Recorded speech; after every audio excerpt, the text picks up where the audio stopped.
guys, I just wanted to touch base before Steven starts his review, which I really appreciate Steven helping me out.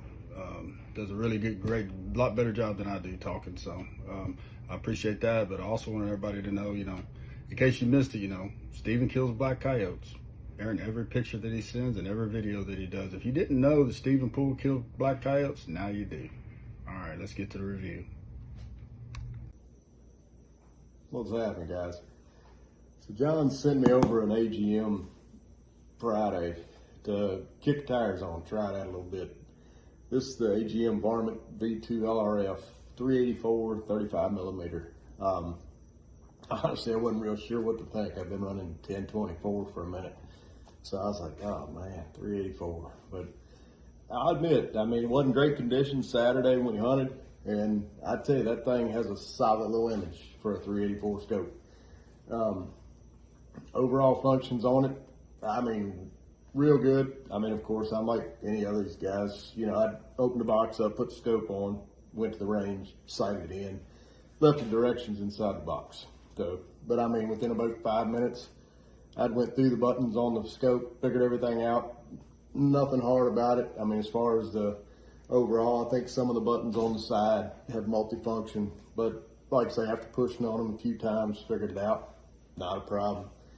Zero in the scope worked real good. I like they've got an overlay for the crosshairs, so when you start moving the crosshairs to get to your point of impact, it kind of keeps everything in there in line. So made it real nice.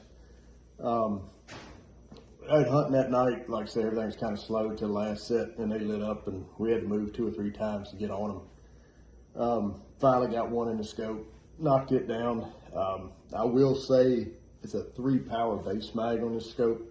It's a strong 3-power. It's that dog was 152 yards, I think, thereabouts, something in that neighborhood. But comparing it to Stevie Clark was with me, looking through his scope on 2-power, just looking at the videos, you can say, well, that's a strong 3, but not bad though. It wouldn't be something I'd want to have if I was a hog hunter. It's probably a little bit more than what you're going to want, but overall for coyote hunting, yeah, it's solid. For the most part, like I said, went through the whole 3-power base mag. A lot of the coyote guys like that 3-power. I kind of like a little more field of view, but there's each his own. But as far as the functions, it takes an 18650 battery, comes with 2. And I ran all night, 2 batteries, no problem. Turned it on when I got to the first set, put it in standby mode when you get to the truck, open it back up. Well, wake it back up and get rolling again, no problems. I was on the second battery, probably still had 70%, 60%. I think we shut it down about 3 o'clock in the morning. So no problem as far as battery life, 2 of them. If you one of them guys that gets a little worried, go to wherever you want to, Amazon or wherever, and get an 18650 and slap in it. She's good to go. Rangefinder function seemed to work good. I was kind of comparing ranges with Stevie when he was out. He's running a XP50 Pro LRF, and our ranges were all within line, as far as where we were at, a couple yards one way or the other. So overall, worked good. I will say I'm a lefty, and this scope, from being over here, I'm having to do the reach over. And I did notice I couldn't get the range a few times. But what it was, I had my hand halfway up in front of the rangefinder. This button here will give you range, but reaching over top, I'm actually covering up the LRF with it. But figuring that out wasn't bad. Some of the button functions on the side makes it a little difficult being a lefty, but nothing crazy. Nothing that wouldn't hold me back from buying it if that was the case. Few things I noticed, maybe being a little picky, the zoom dial here.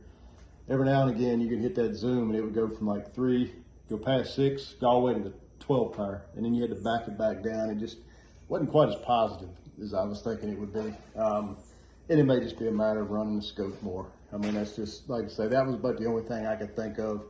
Buttons got solid functions, long hold on the menu options is pretty straightforward to go through those. I did like the reticle setup. You can set the outside perimeters for whatever color you want, and then change the center color for whatever color you want. So you've got a whole bunch of different combinations you can use.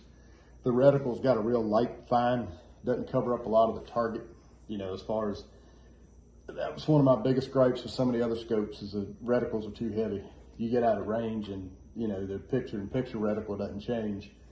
And out at range, it was covering up your target at 250, 300 unless you went into some zoom. But other than that, I mean, scope worked great. The picture-in-picture, talking to AGM on this scope, I think they've got a firmware coming. The one thing I didn't like, the picture-in-picture, it actually had the banner in the top of the, so your time block was up in the top of the picture-in-picture view.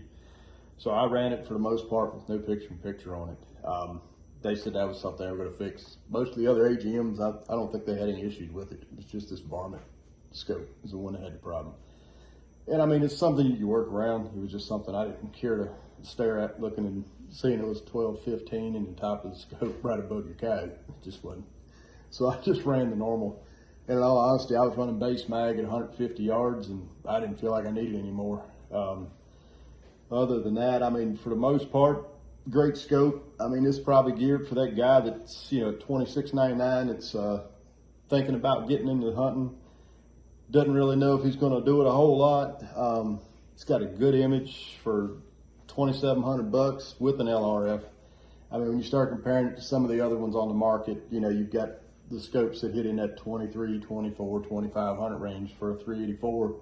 I mean, this one kind of catches in there. And like I say, with an LRF, most of those you're going to look at another, you know, $700, $800 for an LRF on top of that. So I think price point's good. I can't see any guys having any issues with it. The mount works great.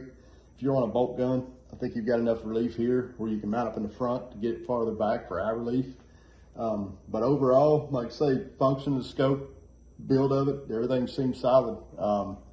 Like I say, a few things I picked about, but other than that, I mean, nothing to deter me to say it was a piece of crap. You know, just it's a good scope. So, like I say, if you got any questions, feel free to give me a call, give John a call. I think he's got them in stock. Hit him up on website or Facebook, wherever you got to go, get in touch with him. And like I say, be glad to help you out. Appreciate it. Talk to you.